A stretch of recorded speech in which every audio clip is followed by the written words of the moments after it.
Reason is extra virgin olive oil is at the heart of healthy Mediterranean cooking, which we know is a healthy way of eating, and there is human evidence to support this. Now, before I tell you about olive oil, well, I want to talk a little bit about what I mean when I'm referring to longevity, because I'm not just talking about living longer, I'm talking about living longer with better health. That length of better health is called health span, and it's actually a parallel concept to lifespan, which is just how many candles you put on your birthday cake. Health span is actually much more meaningful. How many years do you get to live in really good health? Now, what's important to know is that as we're getting older, there are changes that are happening inside our body that we can't see and that affect our cells. These are known as the hallmarks of aging, meaning things that are characteristic of aging itself. And some of the things that researchers have identified are inflammation, which increases as we get older, our blood vessels, which become less resilient as we age, and our metabolism, which shifts into less healthy patterns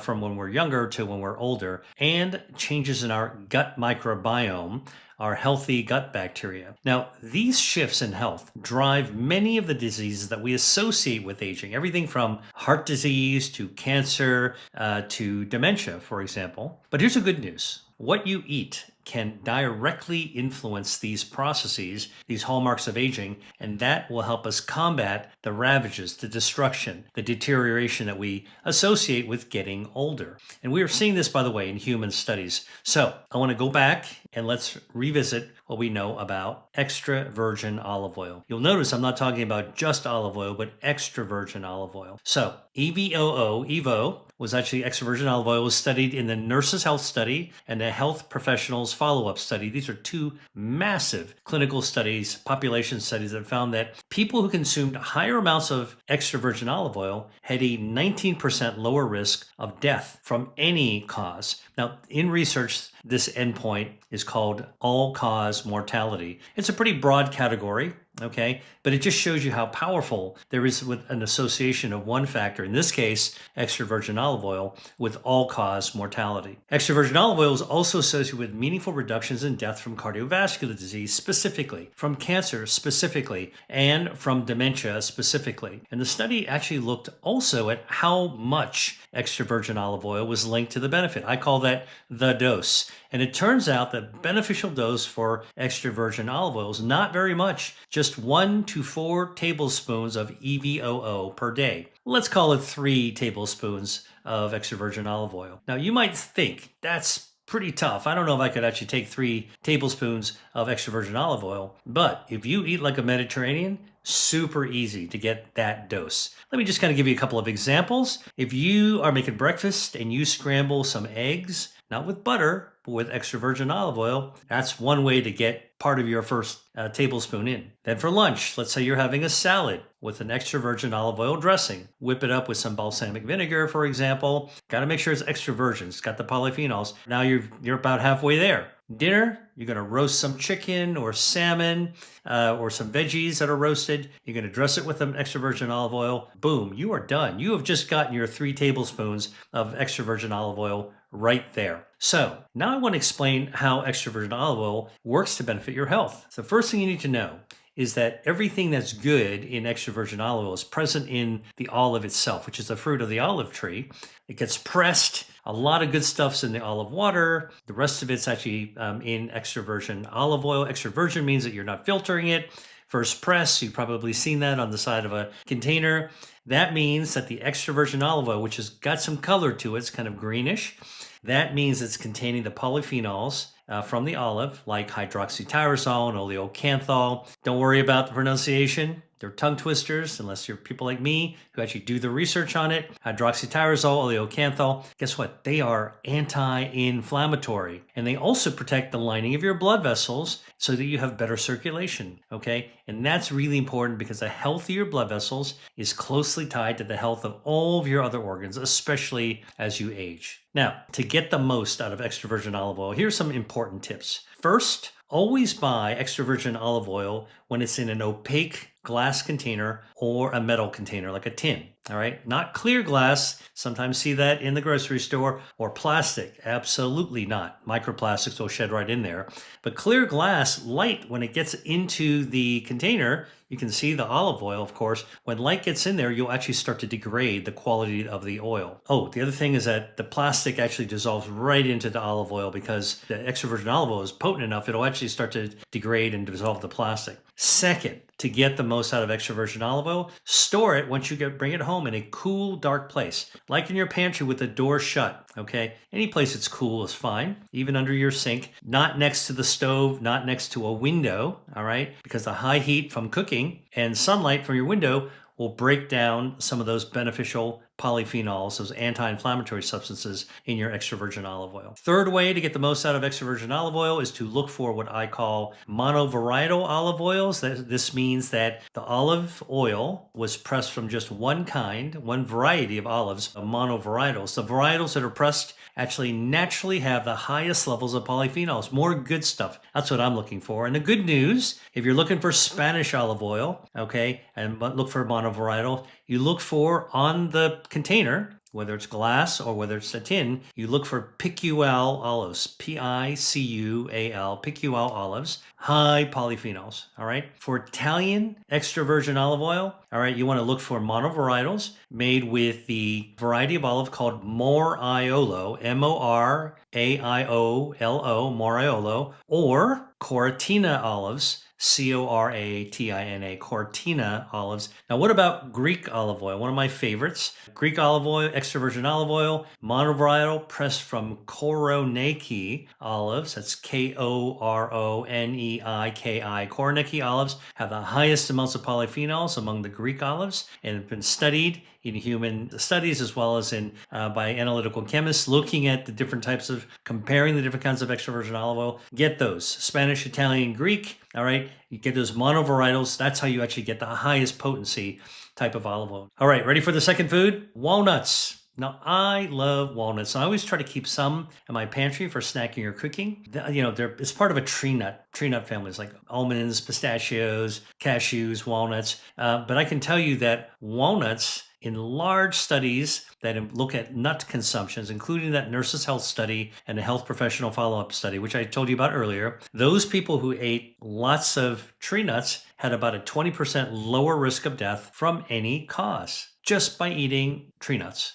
including walnuts. And how much do you need to eat to get that benefit? Well, the dose is about a small handful a day, roughly about an ounce. And if you're talking about walnuts, it's about 14 walnut halves or 7 whole walnuts, 14 walnut halves, just to think about snacking on them. And so what's really interesting to look at is how does this work? How are walnuts beneficial? Well, walnuts contain several useful bioactives, including omega-3 fatty acids, okay, plus alpha-linoleic acid, along with ellagic acid. They also have monounsaturated fats. They also have dietary fiber, and they're actually a good source of plant proteins as well. So together, all of these bioactives can help reduce inflammation, support blood vessel health, support your metabolism and overall tissue healing as well. And this matters because inflammation and problems with your blood vessels and problems with your metabolism are all closely tied to how we age. So any foods that we eat, like a walnut as part of tree nuts, it can improve all those functions, lower inflammation, improve vascular health, improve your metabolism. That's actually how you lower the risk of chronic disease.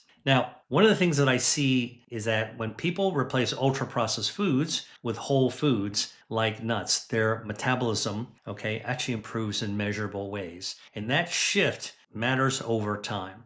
So if you want to get the most out of walnuts, here's a couple of simple tips of what you can actually do. A lot of people don't know about this, but I'm actually going to share this with you. First of all, when you're buying for walnuts, look for the intact walnut halves. It looks like a butterfly, okay, rather than a small crumbs or mashed up pieces. And the reason is that the walnut halves actually will stay fresh longer and they're less prone to oxidation. Now that fat, the healthy fat in a walnut will oxidize and make it go rancid. When you have the whole wings, the two halves, it actually stays fresher longer. When you get home with your walnuts, okay, walnut halves, store them in a sealed container, not in the pantry, okay, not in the counter, in the refrigerator. When you seal it so you prevent air from getting in, put it in the fridge, that will extend their shelf life and it'll protect those omega-3s. Keep them at room temperature, those omega-3s healthy fats will start to break down. So the great news, walnuts are so easy to incorporate into your everyday habits. Keep some as a snack, trail mix. All right. Do that definitely instead of a bag of ultra processed chips. So here's a food that supports your gut health. The fiber feeds a healthy gut bacteria, as does the polyphenols, and supports your metabolism, your circulation, and the protein will help support your muscle mass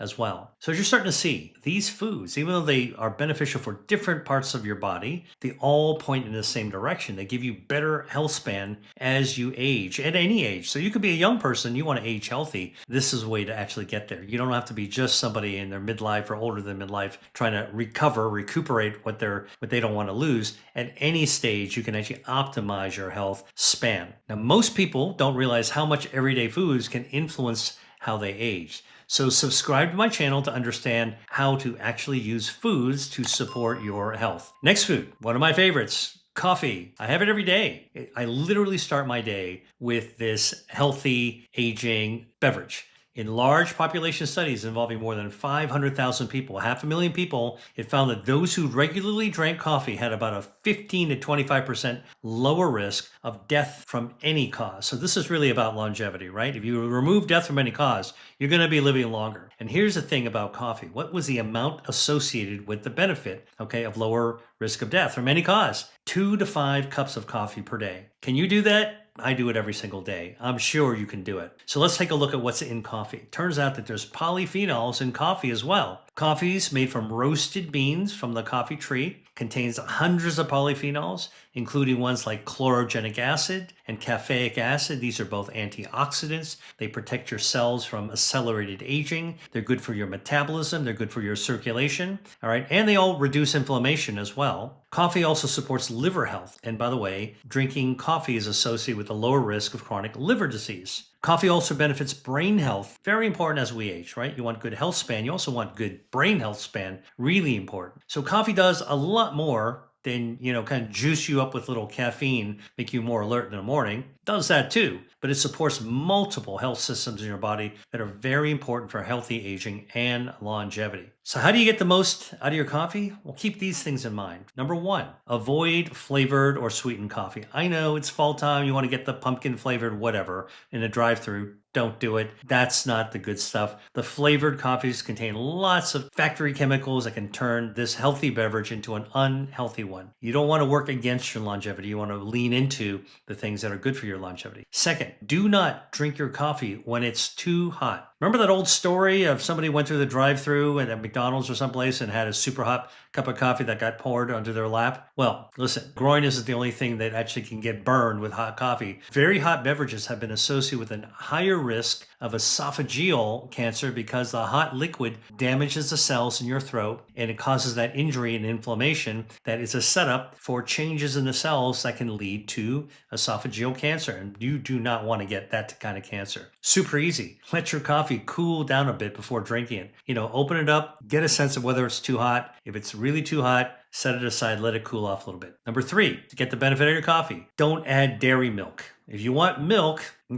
avoid the dairy because dairy fat will form soap bubbles that will bind to the polyphenols. So when you drink them, it just gets flushed right through your system. You're missing out on some of these polyphenols. The polyphenols get trapped in the soap bubble and they don't get absorbed into your body as well as if you don't use that. Now, if you want to use something to cut your coffee, use a plant-based milk, almond milk, soy milk, all fine. All right, those types of milks, not really dairy fat, no dairy fat in it, won't form those bubbles, so you actually preserve the benefits of the polyphenols. Next food, yogurt. Now, I like to have whole Greek yogurt as part of my breakfast whenever I can. Yogurt, I don't need to tell you it, it's a fermented food, and fermented foods actually benefit your gut health, your healthy gut bacteria. And healthy gut bacteria means a healthy overall body because our gut controls a lot of our health dimensions. In fact, you might not know this, but one of the earliest scientific theories about longevity involved yogurt. And it came from a Nobel Prize-winning scientist named Ilya Mechnikov, who once observed that Bulgarian monks seemed to live to a ripe old age. And Mechnikov was wondering, what was it that they were doing? What were they were eating?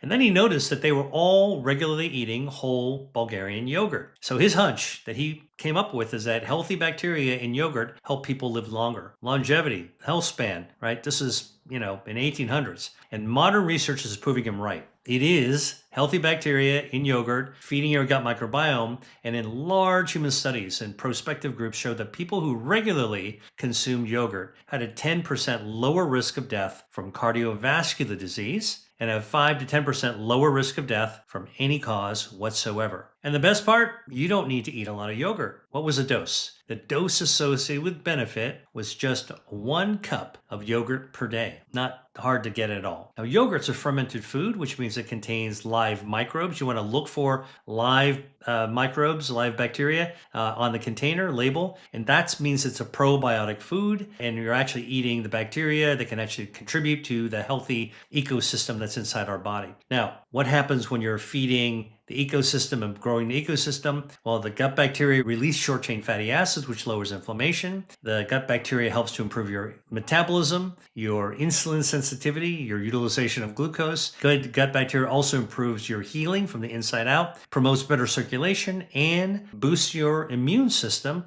so you're actually able to fight infections, invaders from outside of the body, and cancer invaders inside the body as well. Okay. All these systems really, really critical for a long, healthy life. How do you get the most out of yogurt? Well, first, choose yogurt with live active cultures. You want to see that in the label. Second, you want to choose plain whole yogurt, not low-fat or pre-sweetened yogurt. Whole yogurt gives you the most benefit and does not raise your cholesterol. And if you want to sweeten it, do what the Greeks do. Add some seasonal fruit and drizzle a little bit of organic honey on top. Okay, final food, eggs. Eggs were once one of those wrongly feared foods. Eggs got a bad name in the 1970s, and we now know with modern research that eggs are one of Mother Nature's most complete foods. They're nutrient dense, they're packed with protein, which is super important for health span. They also contain carotenoids. These are bioactives that support eye health and brain health, and modern research tells us that eggs are actually protective when it comes to cardiovascular health. Back in the 70s, we're like, oh, eggs contain cholesterol. They're going to raise your cholesterol, right? Wrong. It turns out in large population studies that people who consume more eggs regularly had a 10 to 12% lower risk of having a stroke. And that's a big deal because about 12 million people around the world suffer a stroke every year, and more than 5 million people die from a stroke every year. So guess what? You don't need to eat a lot of eggs to get the cardiovascular benefit, the protective benefit. You only need to eat 1 egg a day. 7 eggs a week, all right, to get the most out of eggs. Here's what you do. You look for eggs that are omega-3 enriched or pasture-raised. These tends to have higher levels of beneficial fats. Number 2, choose eggs from hens that are raised cage-free. Healthier moms, healthier hens produce healthier eggs, healthier babies, right? So it makes totally sense. You want the hens to be treated well. Number 3, how you cook them matters. Boiling an egg, getting a hard-boiled egg, one of the best methods of actually getting an egg done. That's 9 to 12 minutes for a hard-boiled egg. You get a soft-boiled egg, slightly runny yolk, also good, 6 minutes. All right. It's a little skill to learn how long you cook these eggs. But again, boiling an egg, one of the healthiest ways for you to get the benefits from eggs. If you're scrambling or frying your eggs, remember, just use extra virgin olive oil, not butter. Okay. That way you're getting the benefits of those polyphenols we talked about earlier from extra virgin olive oil.